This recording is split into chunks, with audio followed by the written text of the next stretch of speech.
121 സങ്കീർത്തനമാണ് എന്നെ ഏറ്റവും അധികം സ്വാധീനിച്ചിട്ടുള്ളത്. അതിലെ 8 വാചകങ്ങൾ. അതിൽ പറയുന്ന ഒന്നാമത്തെ വാചകം, ഞാൻ എൻ്റെ കണ്ണ് പർവ്വതത്തിലേക്ക് ഉയർത്തുന്നു, എൻ്റെ സഹായം എവിടെ നിന്ന് വരും? എൻ്റെ സഹായം ആകാശവും ഭൂമിയും സൃഷ്ടിച്ച യഹോവയിൽ നിന്ന് വരും. നിന്റെ കാൽ വഴുതാൻ അവൻ സമ്മതിക്കില്ല, നിന്നെ കാക്കുന്നവൻ മയങ്ങില്ല. ഇസ്രായേലിന്റെ പരിപാലകൻ മയങ്ങുകയുമില്ല, ഉറങ്ങുകയുമില്ല. യഹോവ നിന്റെ പരിപാലകനാണ്. യഹോവ നിന്റെ വലതുഭാഗത്ത് നിന്റെ തണലാണ്. പകൽ സൂര്യനെങ്കിലും രാത്രി ചന്ദ്രനെങ്കിലും നിന്നെ ബാധിക്കുകയില്ല.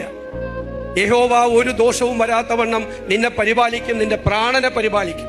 8ാമത്തെ വാചകം, യഹോവ നിന്റെ ഗമനത്തെയും ആഗമനത്തെയും ഇന്നു മുതൽ എന്നേക്കും പരിപാലിക്കും. യഹോവ നിന്റെ ഗമനത്തെയും ആഗമനത്തെയും ഇന്നു മുതൽ എന്നേക്കും പരിപാലിക്കും. എന്തൊരു അഷ്വറൻസാണ്, എന്തൊരു ഉറപ്പാണ് നമുക്ക് തരുന്നത്.